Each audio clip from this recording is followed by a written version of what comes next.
Hey friends, if you wish to fix COM surrogate, high CPU or disk usage on your Windows 11 computer, then please watch this video. I will guide you through the resolutions. The first solution is to run an SFC scan. Search for command prompt in the Windows search bar and click on Run as Administrator. Type the command sfc space forward slash scan now and hit enter to invoke the SFC scan.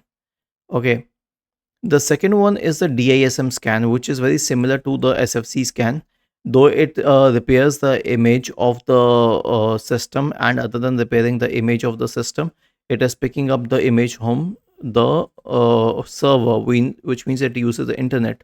So search for command prompt in the Windows search bar and click on Run as Administrator.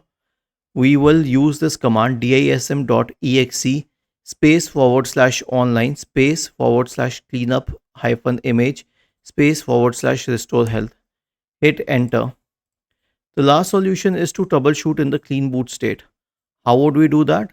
Search for system configuration in the Windows search bar and open system configuration. Go to the services tab. Check the box associated with hide on Microsoft services. If any of the service is checked, click on disable all, apply, OK, and then select restart. Was this helpful? If yes, then please subscribe to the channel. If not, then let us know in the comment section of the video on how we could help you further. Thank you for watching this video and have a nice day.